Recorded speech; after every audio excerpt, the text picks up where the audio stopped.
We have to take the permission. I wrote a form for that. It's only a form. They have to give the police station. Yeah, they are not. Hello.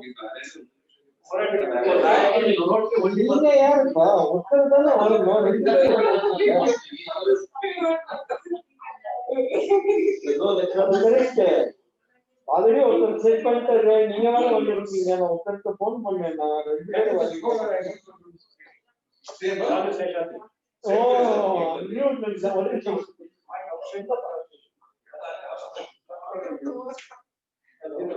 come from the state chassis, 1,000.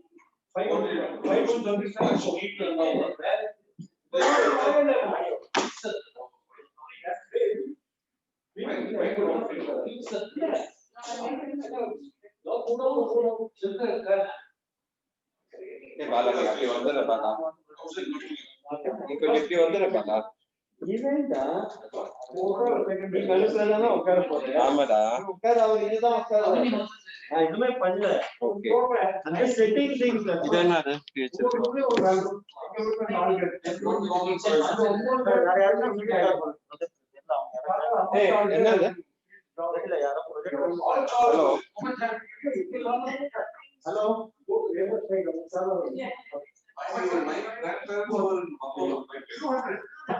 Very bugger who has arranged ask two people to come and do. I had a small portable one. That is like all no, you told this.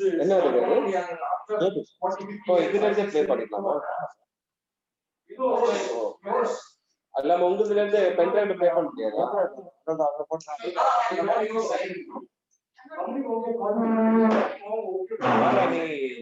are you going to use this for Zoom? This neither coverage madbala. This is only for the meeting.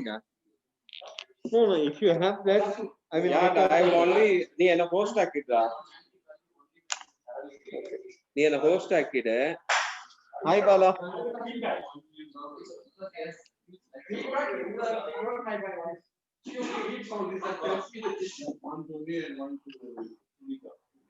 வாங்கிட்டாமா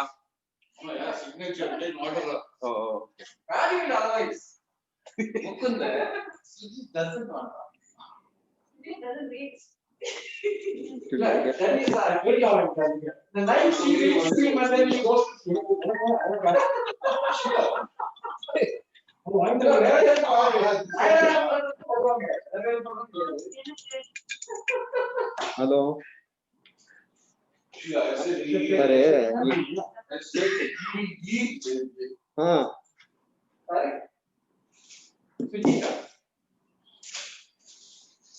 hello सोलू पहाड़ी हाँ हाँ सोलू पा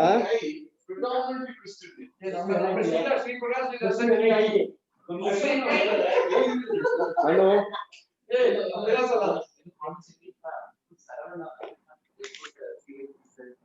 that is franchise.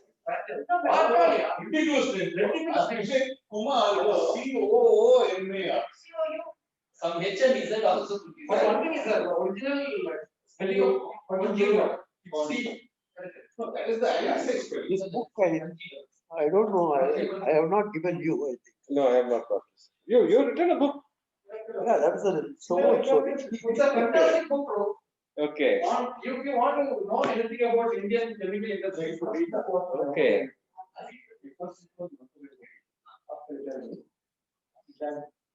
Sweetie, so no, we are down now. Practicing for presidentship. Hey, what is it? Oh,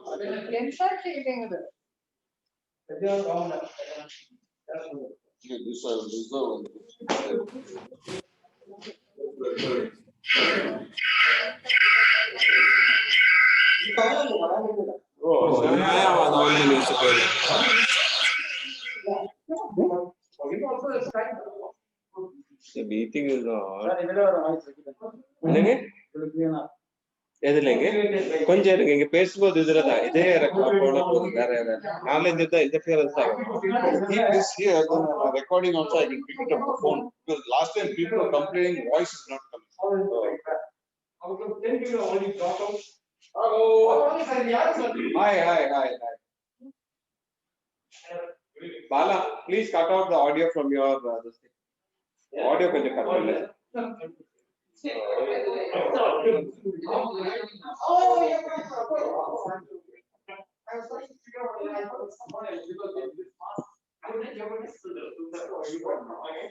Okay, how do I copy from this thing? இதுல எப்பரா pen drive ல இருந்து எப்பரா copy பண்ணுது? என்கிட்ட இருக்குது அது. டேய் நான் இதுல போட்டா தான் அங்க டிஸ்ப்ளே போட முடியும். It has been connected to this. நீ அதுல zoom அத நீ பண்ணு. சரி. You are covering from that, right? Yeah.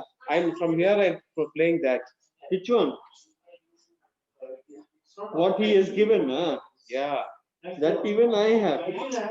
எனக்கு இதுல இருந்தா தானே நான் இது பண்ண முடியும். ஏன்டா பாலா திரும்ப படுத்துறேன். இதுல நீ pen drive எப்படி படிக்கிறது? நான் இது வேண்டாம். நீ அதை வச்சுக்கோன்றல்ல. You just leave it now. நீ லேப்டாப் எடுத்துன்னு வந்தாச்சு. ஓகேடா நீ அதுல இது கவர் பண்ணுடா. நீ மீட்டிங் அதுல கவர் பண்ணுடா. மீட்டிங் இதுல கவர் பண்ண போறேன். Okay, you use both for covering. Okay. அத ஸ்பாட்லைட் பண்றது அதெல்லாம் இதுல இருந்து பண்ணு. ஒன்னு கவர் பண்ணட்டும். புரியுதா? You get one thing. This is for the projector. Okay. This is for the projector. Okay, that one will he'll be using for covering the meeting. One will use for spotlighting and other things. Hello. Because how to very difficult to make them understand things.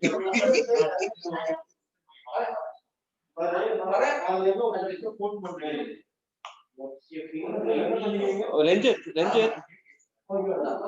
ഇതിൽ എങ്ങനെയാ ഇത് എടുക്കാന്നറിയോ? Pen drive എവിടുന്നാ വരാന്നറിയില്ലല്ലോ ഈശ്വര. Pen drive only you go to this thing and I'll show you. You go to my computer. അത് വരില്ലല്ലോ അതന്നെ നോക്കുന്നു. Where is the my computer in this?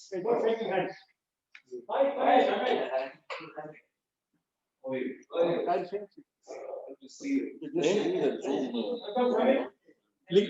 Yeah, link here. Give me the paper. My computer.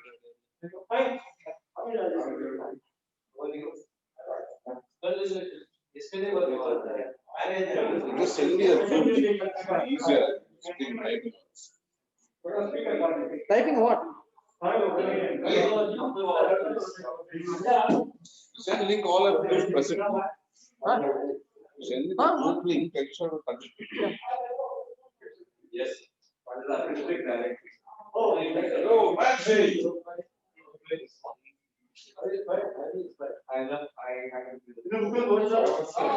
All good.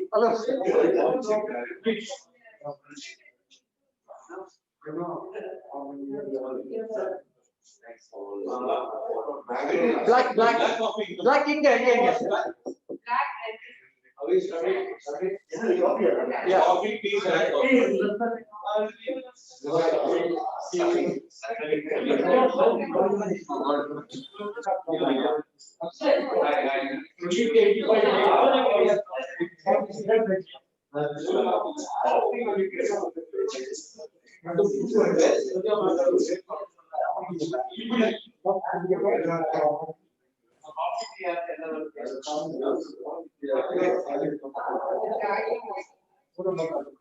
Something about those who are not staying about dinner.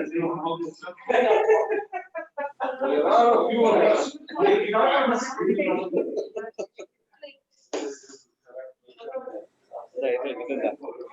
Hey, Bala.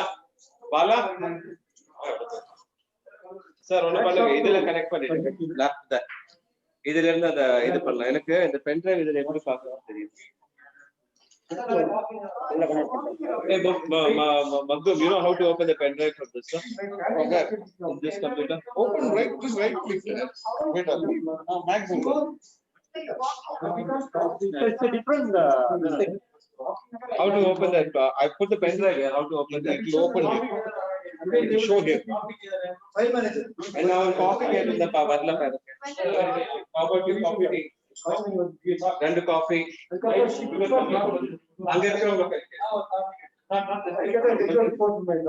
Hey, 1 minute. He's doing it. Yeah.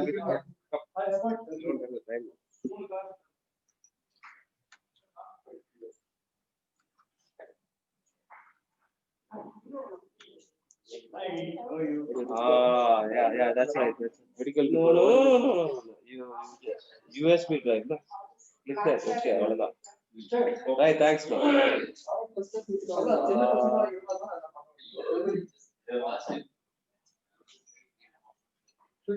Hey, என்ன பண்ற? இல்ல இதுலயே மாட்டிடுங்க. இப்ப வந்துச்சு. Sir, yes. Sir, this is the person, sir. Sir, opener neck.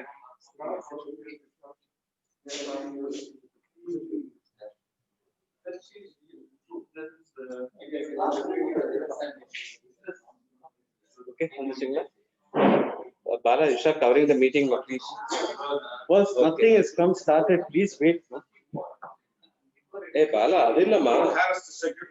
people are there no, who are logged in from on this thing. I have already started for them, man. Yeah, that is what my concern. Who's come online? Nobody's online.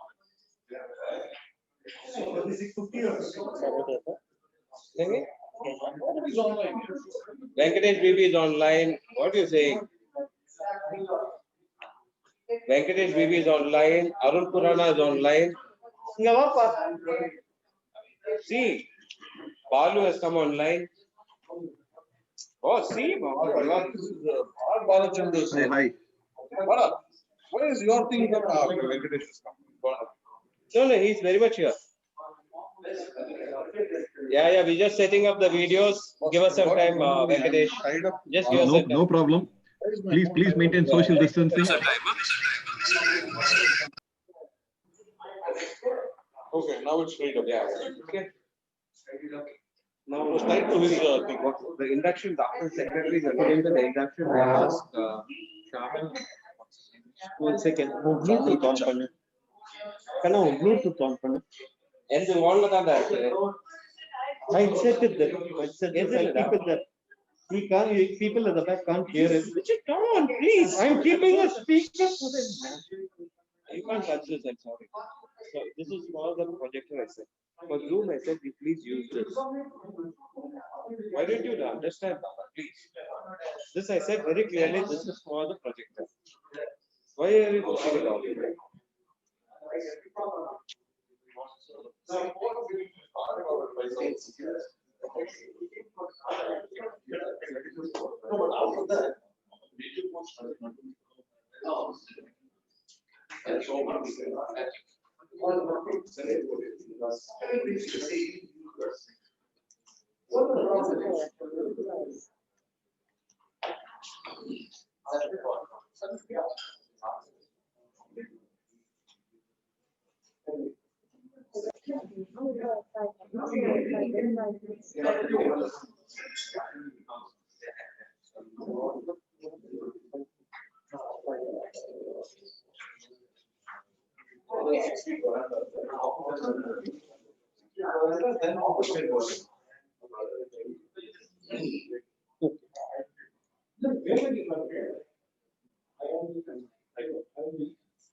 You're covering the meeting, huh? Okay, you're covering the meeting?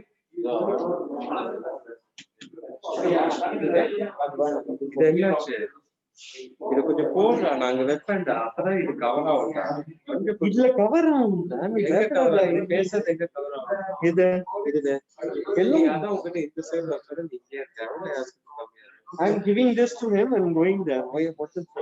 Initially announcements will finish and then I give it to him.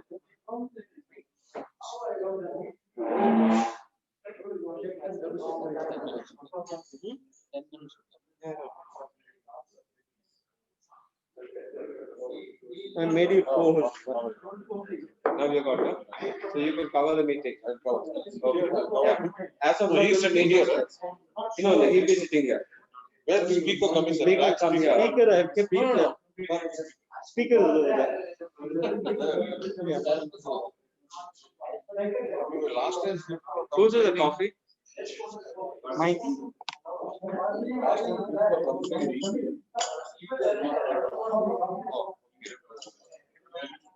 That is why I said here it cover the speaker and this. It easily cover what he's speaking. That is why I am asking you to switch that off. His rocket is not. No, I'll do one thing. You turn your speaker. You just switch this on, please. Put it on that seat. Put something below. That is true. That didn't work. I want this close. Yeah, there is more too many things that can echo. One thing closer to them will cover the speaker as well as everything. Okay, yeah, you put it on that. For height, we can use that. You have to bring it here. Oh, you have to bring it in. Unless he switches it on, how do I set it right? Hi, Ajit. Hi.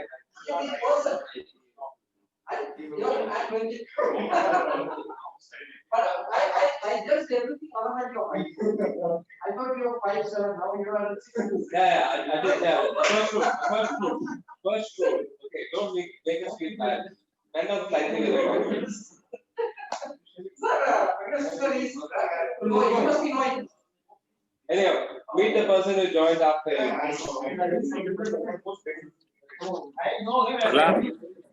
Yeah. Hey, Bala.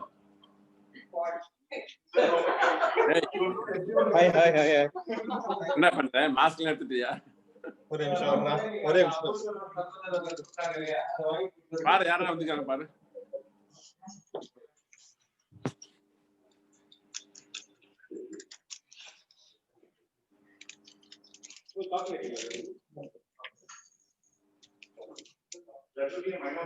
Javan, just talk with me. hello all good Okay, sorry. hear me? Okay.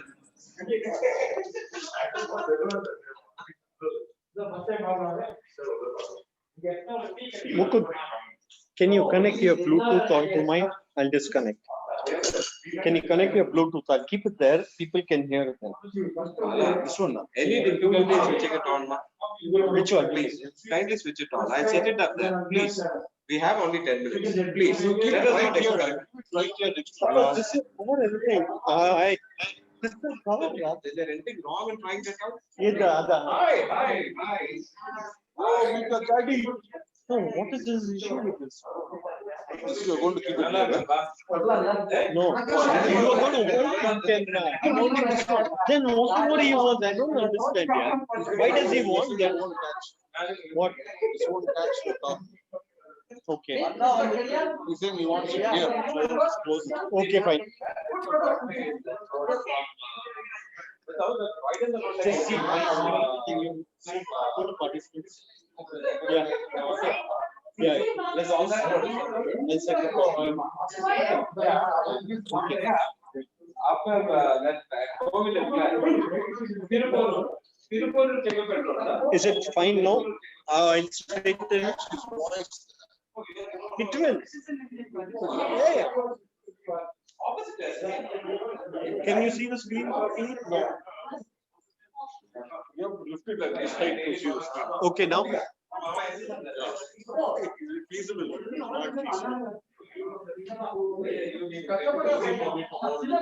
Wait, I'll then I'll see this up. Yes, so then we can cover you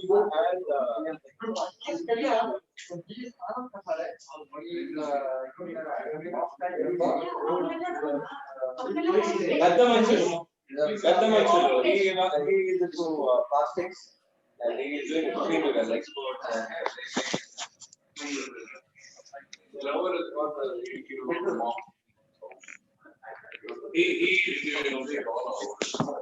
managing director. He's scared. When he used to work there.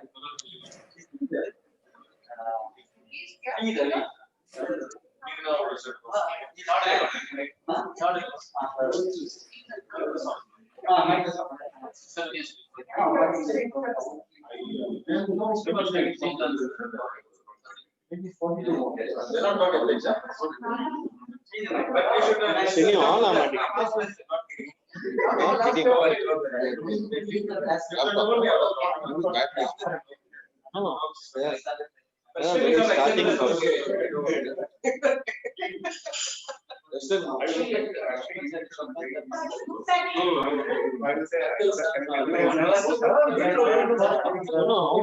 I want it. Thanks. What is the pin? What is the pin? Okay, thanks.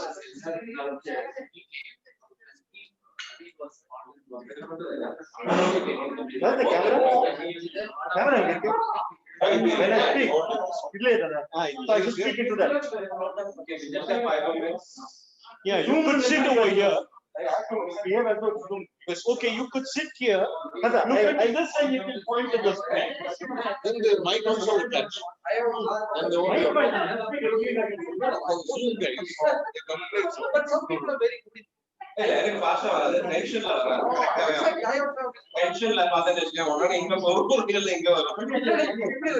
Same case.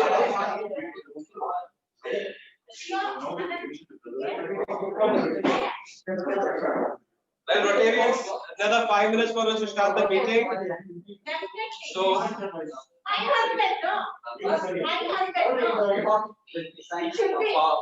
Magdu, could you check whether they have had coffee? Did you have coffee, sir?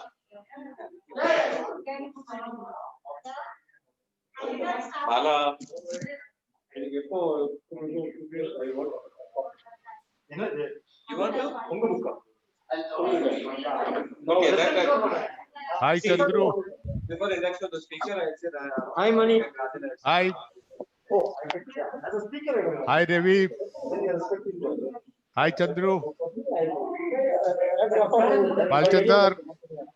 Hi. I love your sign. Nichani is not visible. Yeah. Nichani, stop eating here. Hi. Hi. 2 minutes. Mugund, are you standing upside down? You go online on your phone, no? Venkatesh. Hi, Hi. Sebi. Hi, Sam. Hi, Sam. Nichani.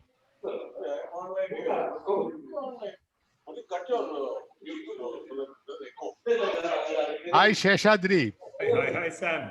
It's working fine. Sitting here and talking. You're in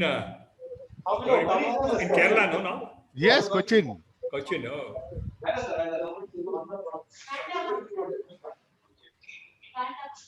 Going to listen to your old friend. Yes. That is what I thought. Not only old, current friend also. College mate. College mate. Everything. So. Sujesh is there, I think. Yeah. Hi, Mani sir. How are you? Yes, I am fine.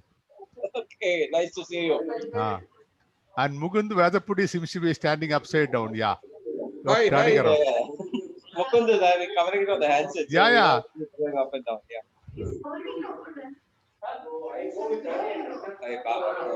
See how it is covering. Hi, sir. Sheshadri. Hi. Hi. Hi, Shanks. How are you? That's from there. I think who said this? No, from There here. are more people there than online. Yes, always online. People are always online. Yeah. Oh, there physical this thing at the hotel there are more people. Oh, I see. Yeah, You want to connect to my Bluetooth? But then this will become slow. Too many systems are on this. So you are having regular meetings now in the hotel. Hi, No. Asha. This is the second one Okay. Cashier Vandashpa. Hi, Kumar. in the last 8 months. Hi, Srikanth. Show the crowd here. Good evening, everybody. Good evening. Rotarians, another 3 minutes. We should be able to Balu. Hi. Nice to see you. Hello, Sam. Hello. Mani, how are you, Mani? Chandru, I am fine.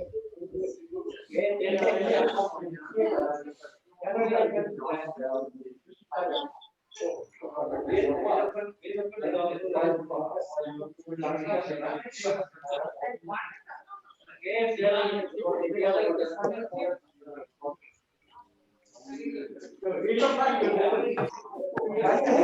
what, please. That's why I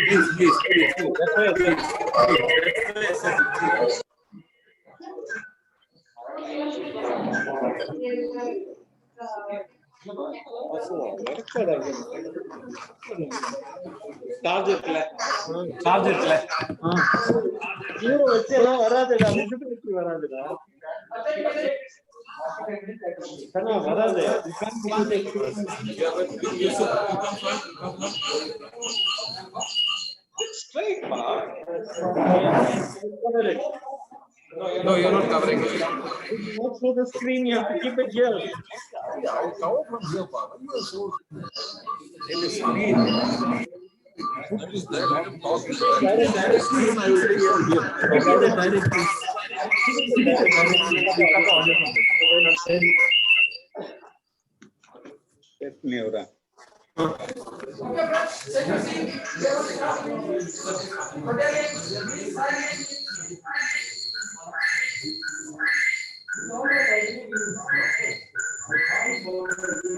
Bala, cut the audio in this piece.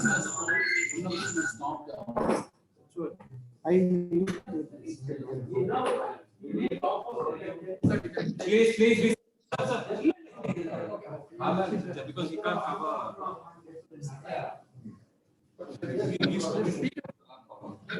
He has to be covered, right? So they can see us on the screen there. They can.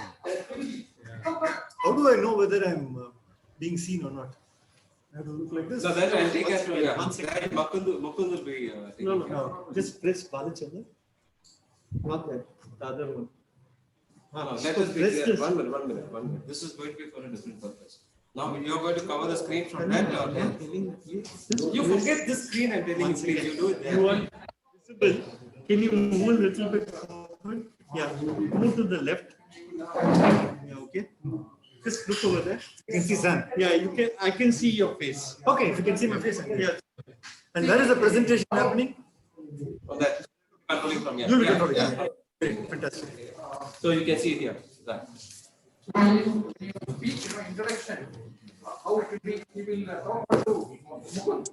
When he's ready,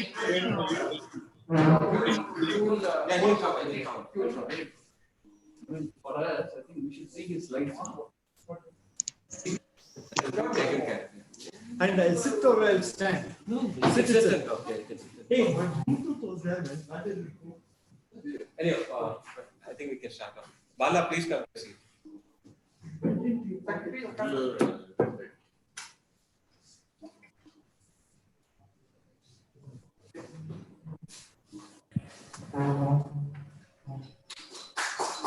are standing for a silent invitation.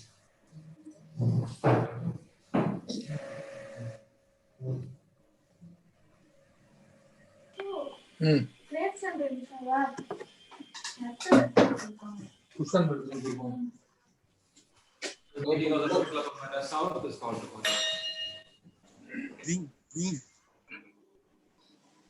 Well, this is the first full-fledged meeting after the COVID life over, and we have two visitors with us.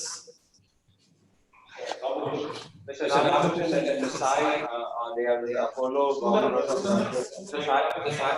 Okay. Mr. Sundar, oh, you said that Mr. Sai. All right. Welcome. There for our fellowship also. And we also have a very long-standing member, Mr. Rimbichand with us. And I also welcome our hands, Sheila, Jayakar, and Kumar. And for the very first time of our host, I don't know. What is this? Okay. And we also have two of our newly inducted members attending the meeting for the first time, Mr. Papan, Ajit, and Kalyan. We hope to have this as a regular feature from at least January. And I hope to take a look Madhu will be arranging for speakers to come up physically from gallery.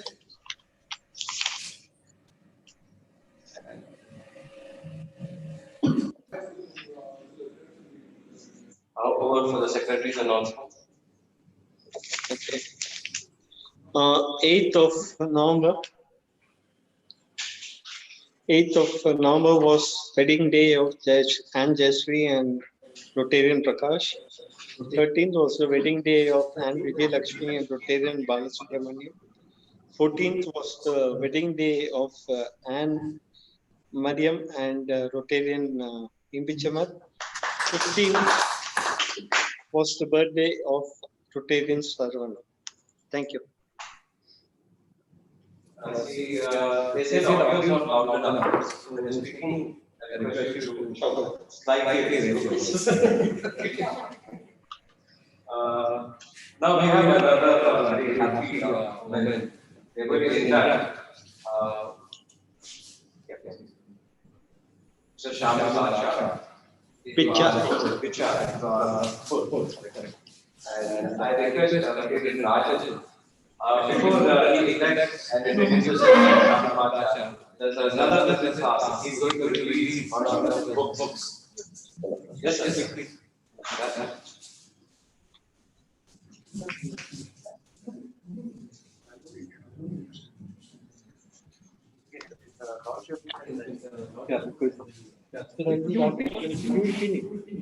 You're Krishna. Okay. So I think I'll first introduce. Spinning at what?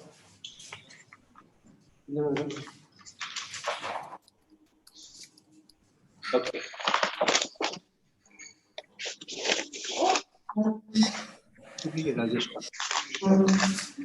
Friends, today it's RCMS again making history. For the second time, we are going to induct a second generation Rotarian. In fact, Venkatesham corrected me. Not the second time, it's the third time. Way back 30, 40 years ago. Way back past year, Alwat Chetty. Son was elected first. Ajit Gautam. Naranaya's son being elected. But today, the specialty is electing a premier. Father is still active. Big chairman. Western Rotarian, very popular in Rotary world, an active member of our club, very active he was.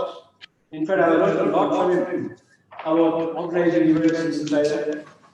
In fact, the reputation I got, checklist started, is derived from his lesson that I learned from him. Well, to introduce Shamil is currently the Vice President of Business Development of Avon Technologies, a family business started by his father Bicha, which is electronics manufacturing services. Shamil did his schooling at Sisha in Chennai, where coincidentally he was a classmate of my second daughter, Soumya. He got his BE from Crescent Engineering College, Chennai. He got a master's degree from California State University. After working in USA for about 6 years, he decided to join his father's business. His wife, Nasreen, is a qualified fashion designer. Shamil and Nasreen are blessed with 3 school-going sons, 17, 14, and 11. So many potential Rotarians. The future of RCMS is very bright. Apart from his involvement with coffee farming, he is an outdoor sports enthusiast who is also interested in wildlife. He is a regular participant in marathons. No wonder he looks slim and trim always. I never see him put on weight. I known Shamil from the time he was a little boy. With his pleasing manners and friendly nature, I am sure he is going to be a great asset to the RCMS family. I have great pleasure in commending Shamil to RCMS and inducting him today into the Rotary Club Madras. Come.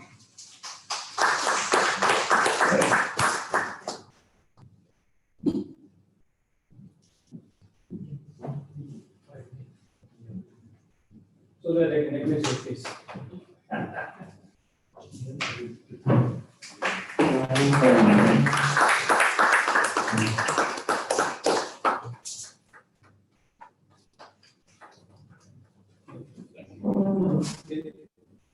Just be there, 1 minute, just look this time.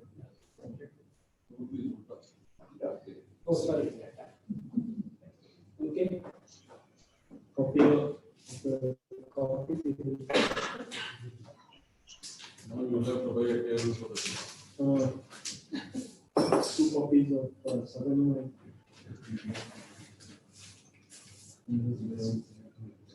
Well, before I leave the stage, you want to speak? No, I want to.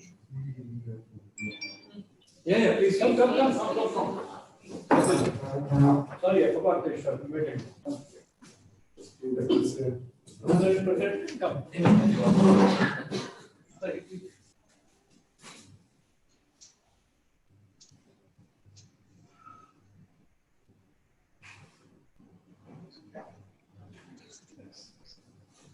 So,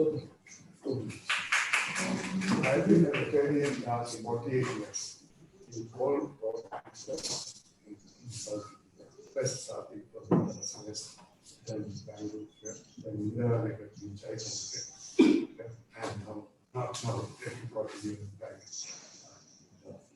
I've been a very active Rotarian, just 20 years, 20 years, all of the 3, other than 20 years. Hopefully, my family, hopefully, we will.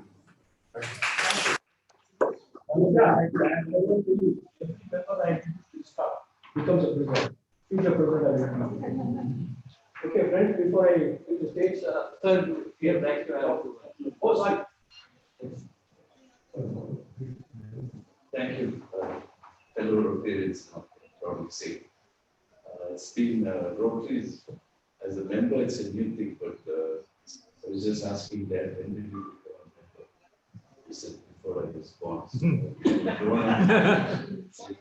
Rotarians and involved in various events for the children and stuff. I just recall, that's totally about the cricket tournament we had for Rotarians. I think in '87, we kind of put on the same team, meeting after that event today. As we did a lot, and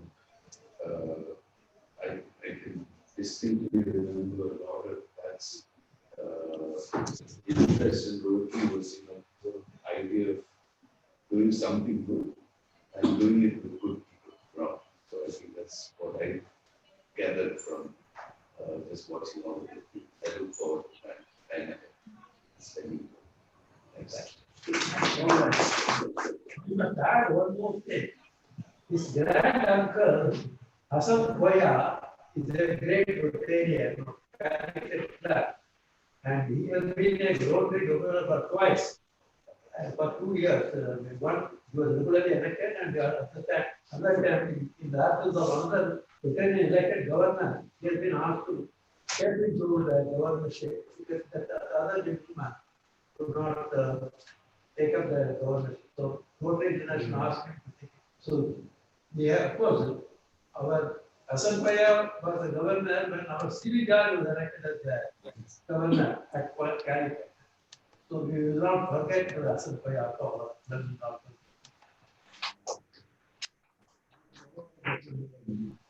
Well, friends, all of you only got a circular. Let us forget about this launch of my 10th book. It's a novel, first time ever I've written a novel. Different kind of novel.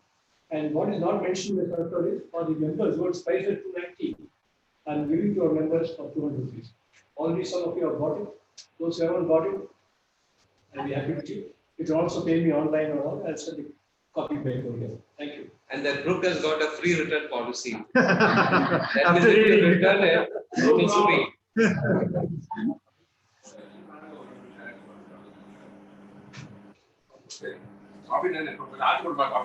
Yes, sir.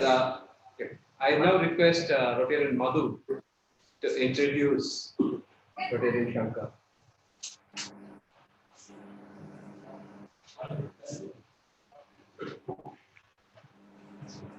So friends, as you know, COVID-19 has been playing havoc with our economy for the past 9 months.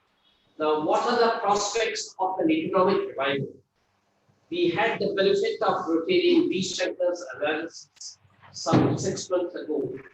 He spoke on imagining a post-COVID economy. Now, he discussed three post-COVID scenarios, a base case, an optimistic case, and a pessimistic case. He made predictions for the economy on the basis of each scenario. This evening, Rtn Shankar will give us an update. He will revisit likely scenarios for India, drawing from the McKinsey report titled India's Turning Point. Rtn Shankar is a product of IIT Madras and IIM Calcutta. In 1988, he founded CAMS, that is Computer Age Management Services, to provide a platform and services to the Indian mutual fund industry. Presently active with public and angel investors. He mentors both startups and mature organizations through his investment vehicle, Access Investments Private Limited. Rtn Shankar has been conferred the Entrepreneur of the Year award by TIE Chennai, the Distinguished Alumnus Award by the Indian Institute of Management, the Distinguished Alumnus Award by the Indian Institute of Technology, Madras. He is a past president of TIE Chennai. So, Southerners, please sit back and listen to what will be a lucid and illuminating analysis of the impact of COVID on the Indian economy. I want to see that and this. Can we just share the screen? Yeah, you want me to start? Yeah, screen is there. The presentation come to me. So I've seen that.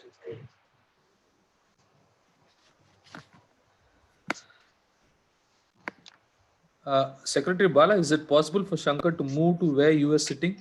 I think from there it was audible to all of us on Zoom. Thank you. Can't see.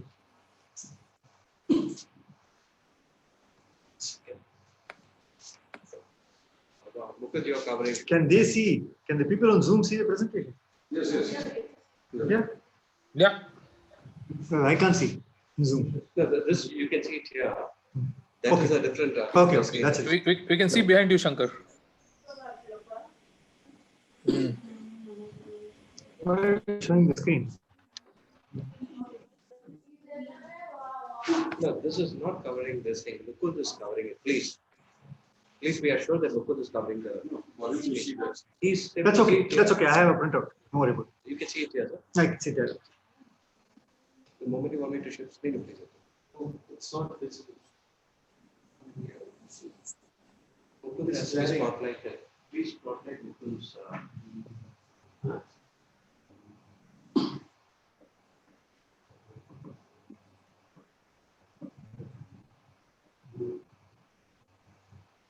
Just in the just in the spotlight. Sure. Put the spotlight in. Is there anyone else watching on Zoom?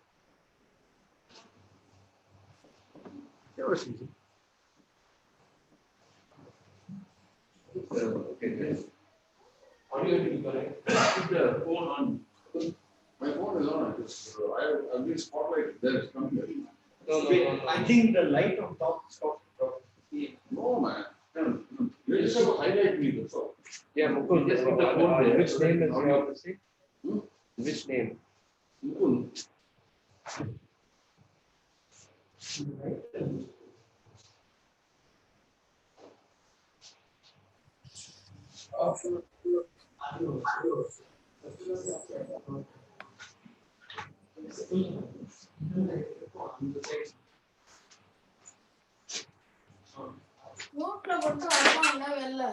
Yeah, you have been highlighted now. Yeah, you start covering it. Your videos are coming. Okay, there's no video coming out of your phone. Yeah, fine. Yeah.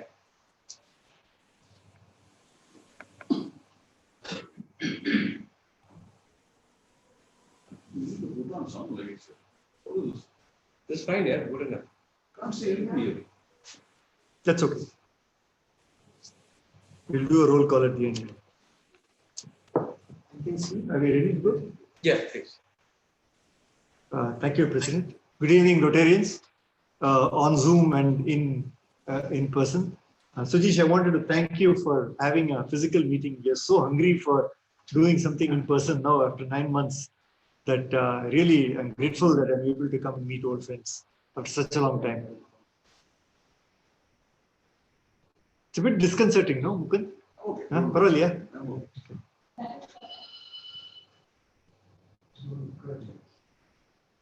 Just leave it in some stable state, it's all right.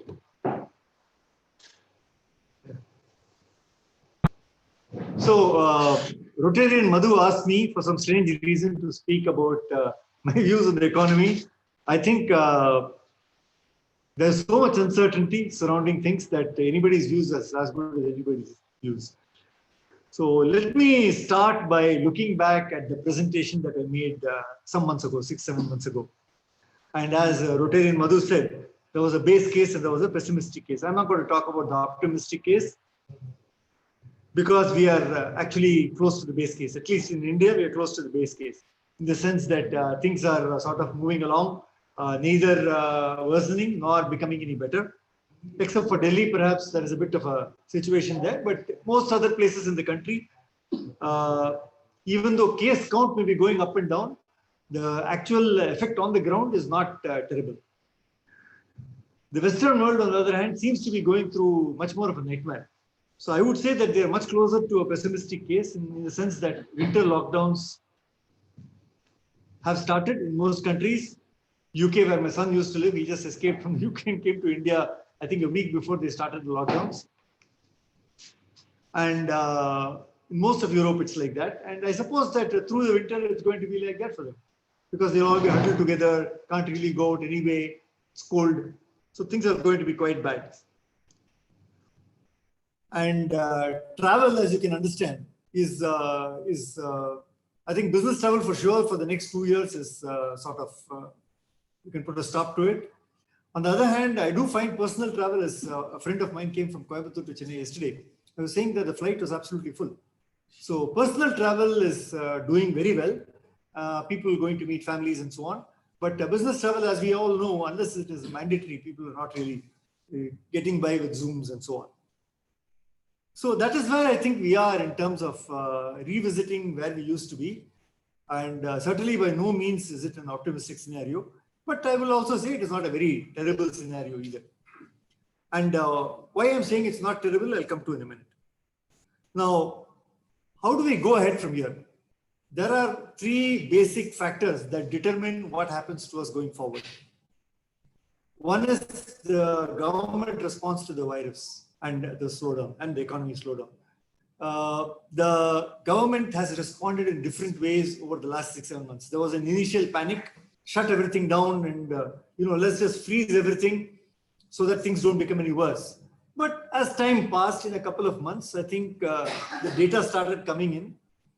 And I think government also felt the need to relax. It was not as terrible a situation as people thought. However, they are caught in a bit of a bind because they had projected this to be such a terrible pandemic that it was difficult to walk back and say that it's not so bad after all. So that is really, I think, the challenge today. So that leads me to the second point, which is that public perception, public behavior, public fear is a very, very strong component of our recovery. Or rather, the lack of fear is a very strong component of our recovery. And of course, how the virus behaves. We think we know how the virus behaves. We've not been through a full annual cycle. So it may be that even the minor winter that we see in South India may also affect it. We don't know, but we hope not. So it's a trifecta. It's 3 things that will combine together and tell us how things work out going forward. As I said, the way the government reacts going forward in terms of either more lockdowns or more unlocks, depending on how it works out. The way public behaves. And I think really, I want to stress this point that whenever I talk to people, I find that we have moved from a situation of supply scarcity, which is what it was in the first quarter, to a situation of demand scarcity now. So obviously when factories were closed and also nothing was working for the first 3 months, obviously it would lead to a supply scarcity. It was pretty clear. But slowly government started relaxing the industrial first and then the public. So as they started relaxing factories and so on, supply started coming on stream. And demand, first it was a pent-up demand, and slowly current demand. Now we are in a situation where, except for certain sectors, for example, electronics is doing very well, white goods is doing very well, autos doing very well. But many sectors, particularly the service sectors, doing very badly. Demand does not come back at all. People are directly a meeting like this, for example. I don't know, this hotel was full of meetings, 6 months ago. Now you'll probably get one meeting here and there. There are many hotels next door, a regular venue, not even hosting meetings. So you can imagine what the state of affairs is for this sector. So as far as India is concerned, I think that, and I'm speculating here, there are doctors who would say, I think that we have some form of, I don't know, immunity, or we are not particularly impacted by it, or maybe we have a different strain of the virus or whatever. But certainly the impact on the ground, at least in this part of the world, does not seem to be as bad as it appears to be anecdotally abroad. Or maybe we are just more fatalistic and we take it in our stride and we say, oh, it's a cold, no mind, forget it. Maybe that's also a possibility. I don't know what it is, but net, I think that, and doctors tell me that a vast number of people who get themselves admitted into COVID wards don't really need to be there. They are coming because they can afford it. They are just scared that it should not become worse. They want to isolate themselves. This is the easy way of isolating. So they go and admit themselves, but they are not, in any other disease, they would never have been admitted to a ward. They are just being treated as outpatients and sent. So you can imagine that while the case count is increasing, the actual number of cases, just having an infection does not make you, in my mind, a case. You must actually have a symptom which is significant. Then you are treated as an ill person. I think case count may be high, ill persons are very few. And so I think this is a disease, in my opinion, it will be managed. It will die away slowly, partly through our getting used to the fact that, okay, there is a COVID guy, let's just be careful, stay away from him. And partly through the fact that the strain will also die away, and herd immunity and all the rest of it. Now, vaccine is said to be in the works. Now, I am, I'm happy to hear that, but I am not entirely sanguine that it's going to work, because a lot of people I speak to are not really terribly keen to be the first people to be vaccinated, because any vaccine that has not been thoroughly tested, it's like computer code which has not been tested, right? You rush out computer code without testing it thoroughly, there's going to be a bug. There's going to be a bug in this vaccine. So some poor fellow is going to die because of some other side effect or something. Then they'll figure out there's a side effect. Then they'll fix it. I would like to be on the fourth version of the vaccine, certainly not on the first version of the vaccine. So I don't know who's going to be on the first version of the vaccine, but I guess, it will go through the process. Logistics and costs. Now, today I was reading an article in the newspaper, who has booked the vaccines. The US has booked 600 million doses, which is 2 doses per capita. That's what they booked. UK has booked also 2 doses per capita. They have 50-60 million population. They booked 90 million. EU has booked 300 million. So everybody has booked basically the entire capacity of virus available. India has not booked anything. We are sort of hoping that because that Pune company is there, we'll somehow find a way of getting the virus that we want. So supply of virus is the second thing. And also we have to take a bet on which virus is actually going to work out. There are many competing viruses over there. Many competing vaccines over there. Which vaccine is actually going to be long-term sustainable, which is going to meet our pockets, because some of these vaccines that come from abroad are going to be very expensive. And I don't think they're going to do any favors to India when the demand is there all over the world. 25K. I don't think it'll be 25K, but it'll be 4 or 5K for sure. And there is no question of subsidizing it. I don't think India has the money to subsidize vaccines for the entire population. I think it's just an impossibility. So maybe and obviously you can't say that only people who can afford it can have the vaccine. That will have a very, very negative view. So I think net there are challenging issues to work through in terms of which vaccine do you select, first of all.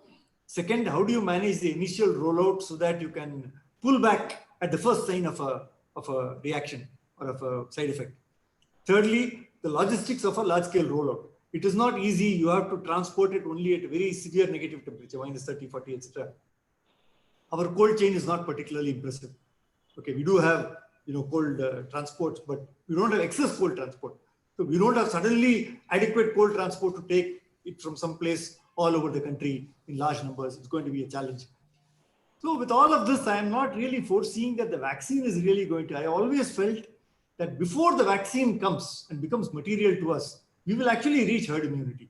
And I'm reasonably sure that is going to be the case. We are already at 20-30% infected as a population. Between known and unknown cases, we are definitely, if you take antibodies, we'll be 20%, 30% infected. Another 20% and we are done. We are herd immune. So I think the rate at which infections are going, though the figures may not reflect it, I think the national figures, I think it is a function of lower testing and so on and so forth. But I'm pretty sure that we still have 1 lakh a day or whatever is the Indian rate. And in another 2-3 months, maybe by end Jan or Feb, we will all be herd immune. That is when the vaccine will come. So then it's a question of, do you actually make the investment as a country or not? It's a question that we have to ask ourselves. Next.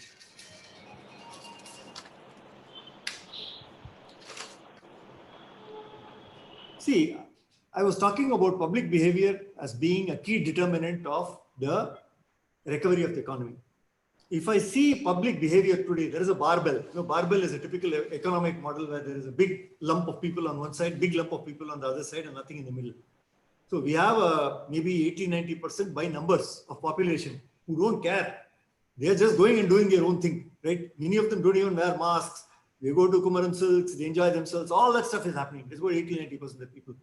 And there is 10% of people who are terrified. In fact, out of them, maybe half of them have not come out of their house. And even today they say, I don't want to come out of my house until a vaccine is discovered, which means another year or two, they're going to stay at home. So we have this barbell, peculiar barbell effect where typically the affluent people, the people who can spend, right? They are the people who are the smaller barbell. And their lack of spending is actually hurting the economy very much. The other 90% are spending whatever they can. But the fact is that they are not spending, they are only spending on sustenance.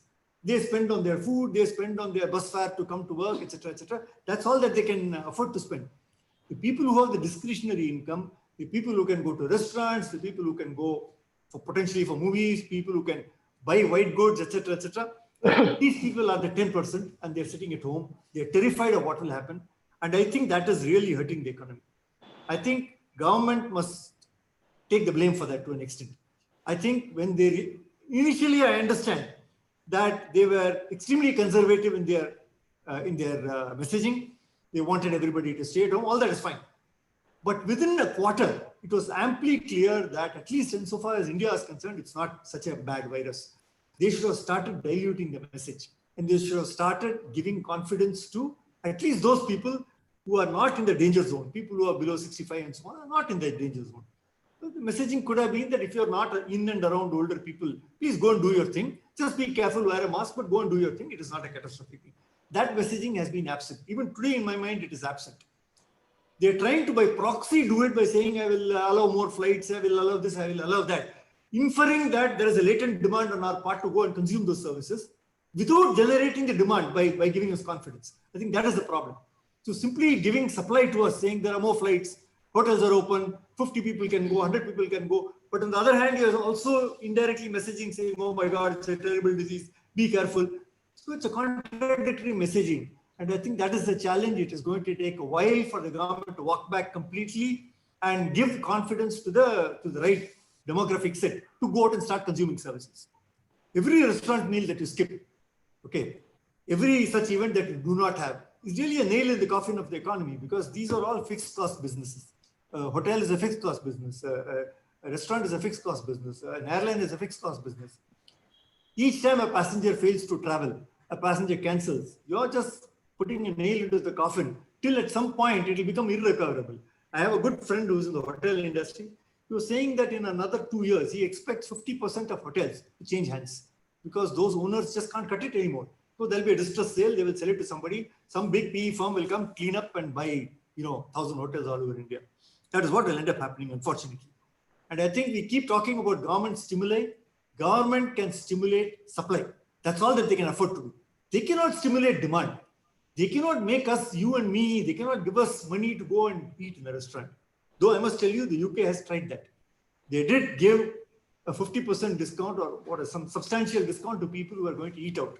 And of course, they bore the brunt of that in terms of a second wave and so on. I don't know if it's a good thing or not, but I think monetarily, we cannot afford to start encouraging people to consume by giving them money. That is simply out of the question. Maybe the absolute lower strata, you can give them subsistence income.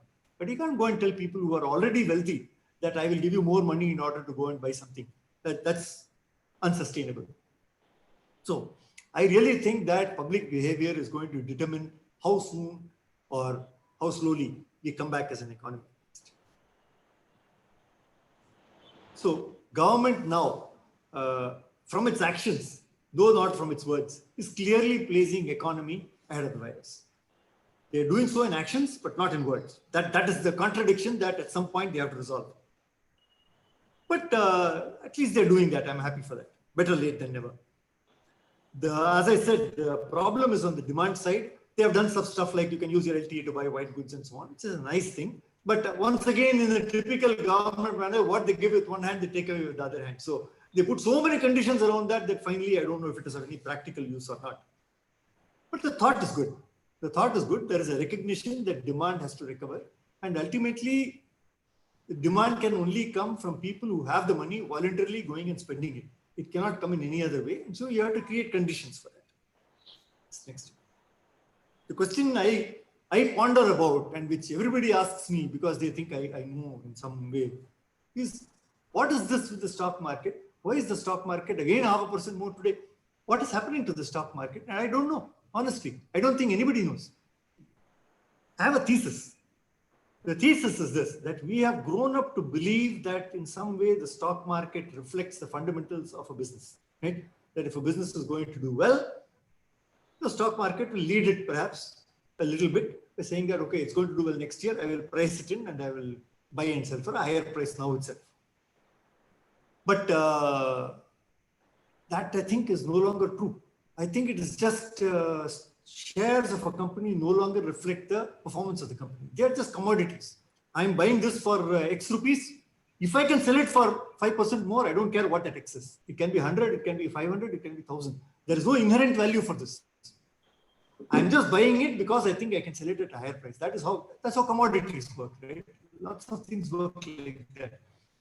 I think to an extent, stocks and shares, because of the vast amount of liquidity that has been created, by governments printing money right, left, and center, and that money has to go somewhere.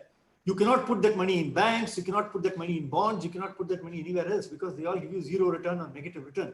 The only place where you can even get a slightly positive return, even after considering potential rupee depreciation and so on, is the stock market. So I think that there is so much money chasing this that people no longer look for the classic 10%, 12% return in equity. Even if I get 1%, I don't care. It is still better than 0%. That's the way I think people are looking. And so stocks have, I think, become fundamentally re-rated. And I'll give you an example. We read here and there in the newspaper of some big property in RK Salai or Harrington Road or something. 50 years back, somebody bought it for 5 lakhs, the whole property, 1 acre. Today, it will cost 100 crores or something. What has happened to that land? It is the same land. It is in the same Harrington Road. Okay, it has become more congested, if anything. Okay, that time it was a beautiful property garden. Now it's like a block of flats. But it is worth billion times more. That is called re-rating. Okay, the same thing is just, you all think it is worth more, so it is worth more. I think stocks have got re-rated. I think fundamentally stocks have got re-rated. And if you want to relate it back to PE and some of the standard metrics, then I can only say that the PEs have become fundamentally re-rated. Instead of 18, 20 being the fair PE, now 25, 30 is the fair PE. That's it.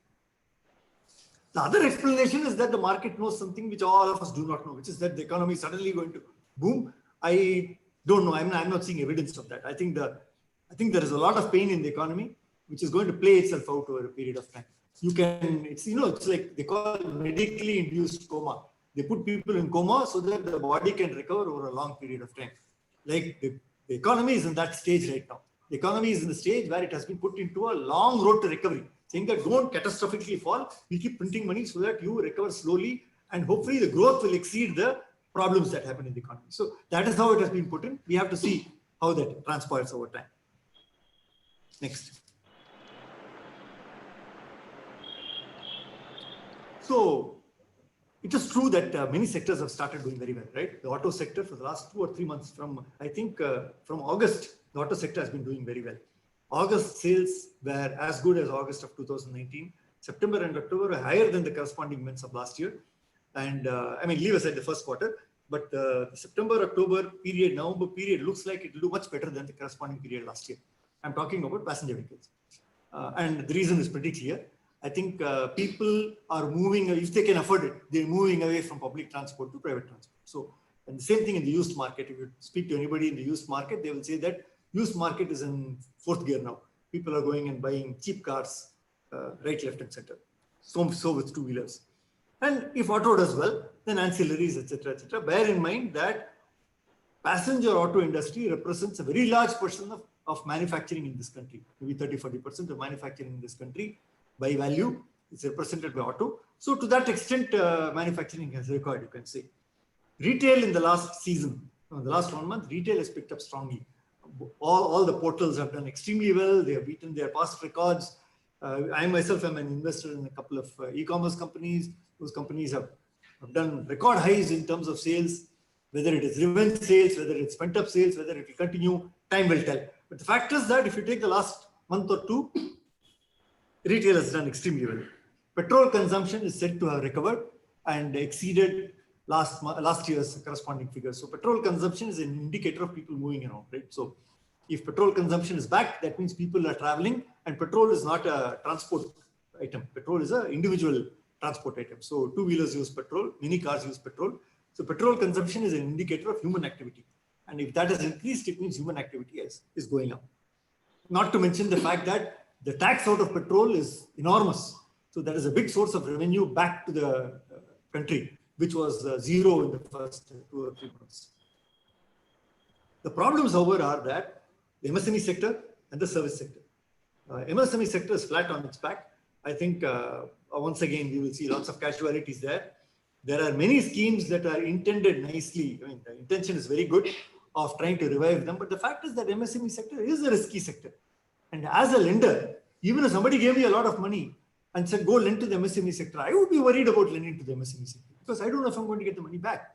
And it is my risk finally when I lend to an MSME sector. So it is going to be, it's a long haul. I don't easily see MSMEs that are not ancillaries and tied to a principal manufacturer will have a tough time and take a long time to recover.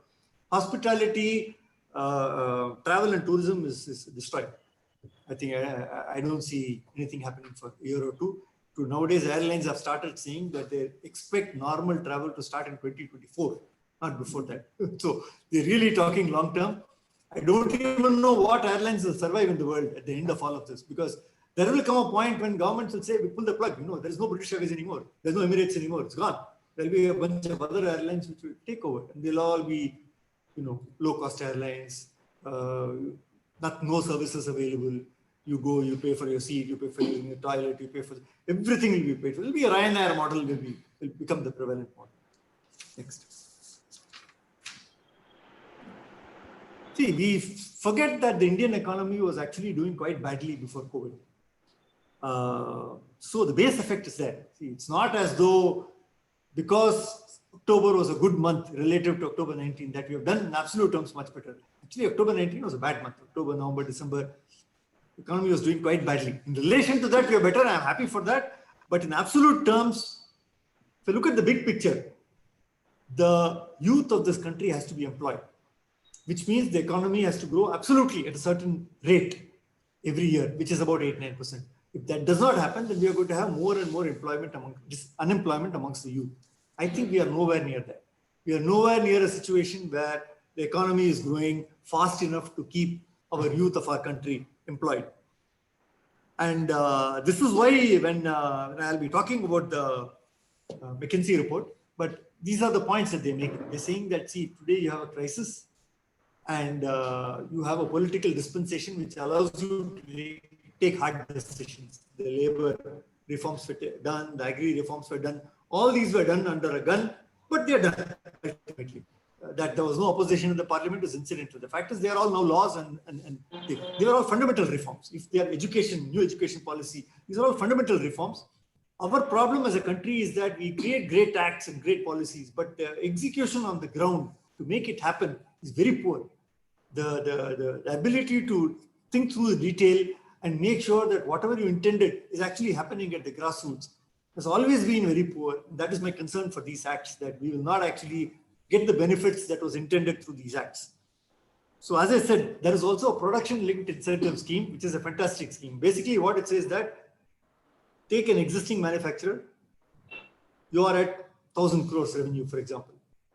Every 500 crores that you grow above that, we will give you back 2% of sales or some such percentage of sales.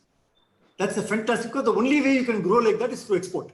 The domestic economy will not absorb a doubling of revenue or a tripling of revenue, only overseas. So basically they're saying export enormously and we will help you with incentives to cover for all the inefficiencies of India. So we have a lot of inefficiencies. Power cost is high, land cost is high, this is high, that is high. That is a crib that the manufacturers always have. That makes us uncompetitive vis-a-vis Vietnam or vis-a-vis some other country.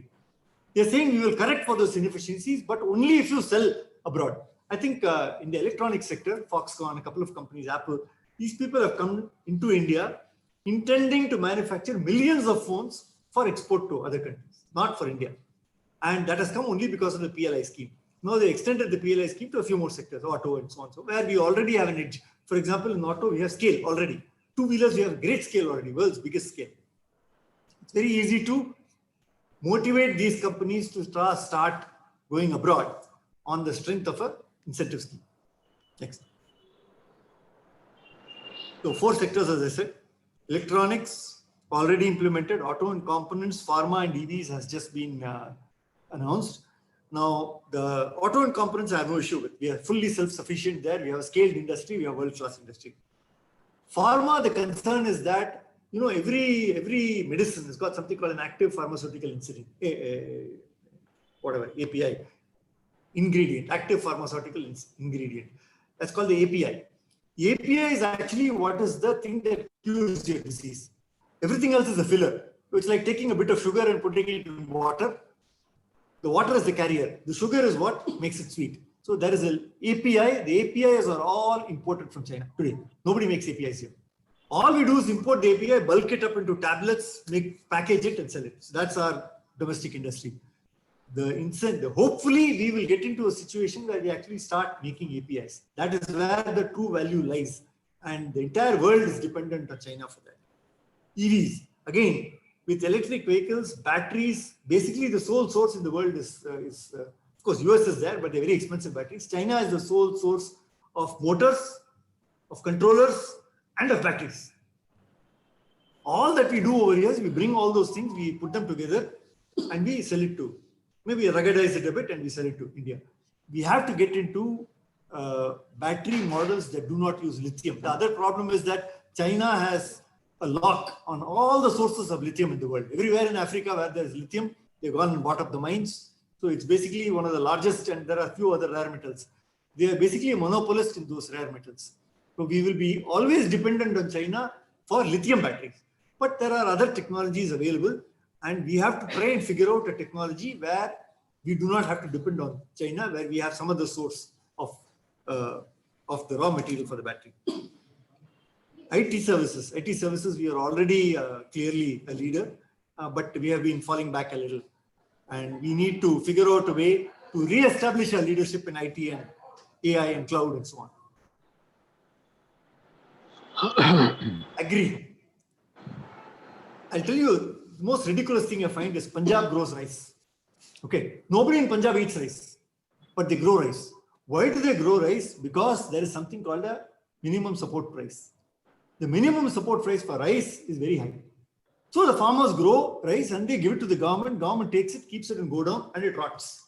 Once in a while there's a COVID, they'll give the grain free to people. That's it. Otherwise, the amount of grain which is lying in the buffer stocks of the country is like 3 years supply or 4 years supply. Most of it will never see the light of the day. It is in sacks, four layers down. All water is going to come, it is going to get rotted, they are going to throw it away one day. That is the unfortunate situation of the MSP system. These farmers would be much better off selling, growing things that have a value outside.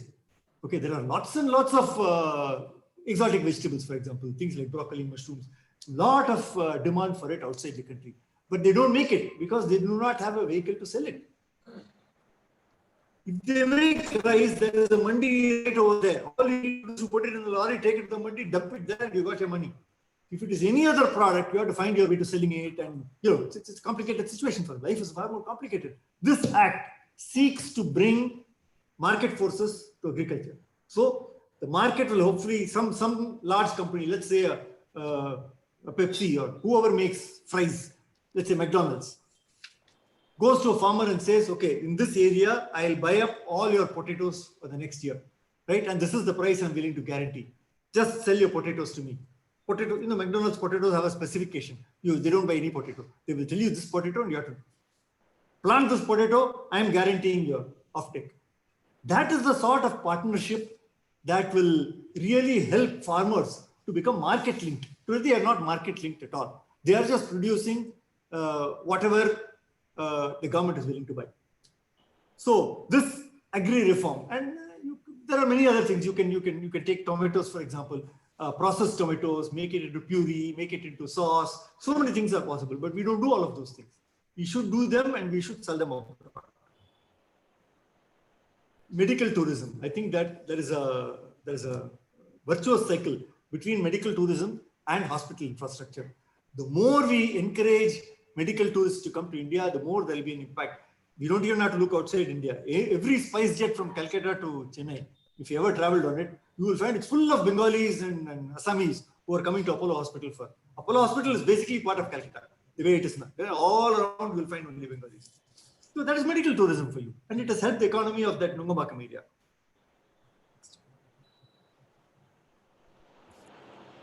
So the other theme that McKinsey has said is, how do you make India more competitive? Promote risk capital. There is no risk capital in India.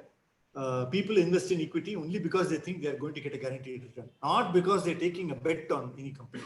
They think that it's a fixed deposit which gives you a slightly more return than normal fixed deposit.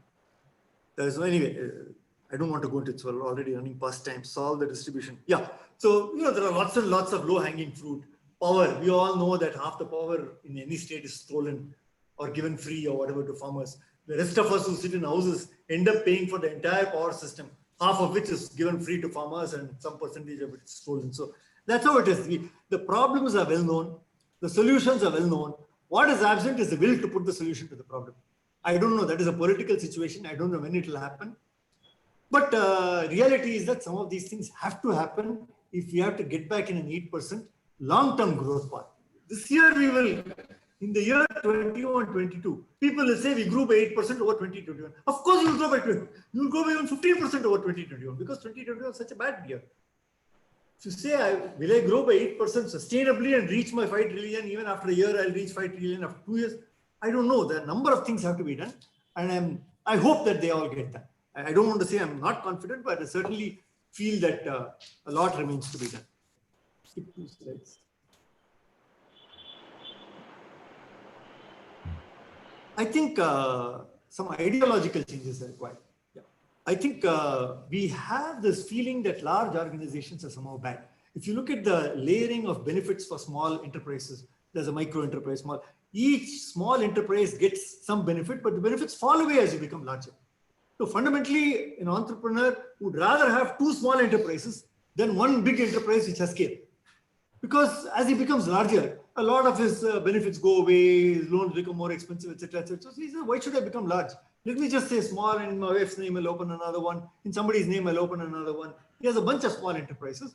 That is not conducive to scale. I think then they don't invest. You don't have market credibility abroad, etc. etc. So I think that some ideological change is required in our governmental thinking.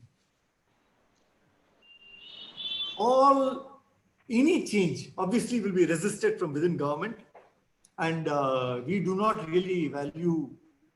I'm not using integrity in the term of financial integrity. I'm saying that adherence to a code, adherence to a process, we don't do. So we just do whatever we want, everything outside our house. So there is a societal change that is required if we have to transform from a backward society to a sort of middle and then a forward society. It is not enough just to put policies in place. People must also change and people must also be. So that is a summary of what I wanted to say. So that's about it. Stop here and ask questions for 5 minutes and then let you have dinner. That's all I've done. See, you said the manufacturing sector is improving. A few challenges, some part of it, even the ones which are recovering. Because of this migration of labor, now there is huge demand and already the cost of labor is shot up. And it is likely to go up even further. So how do we face this challenge? The cost of the products are definitely going to shoot up.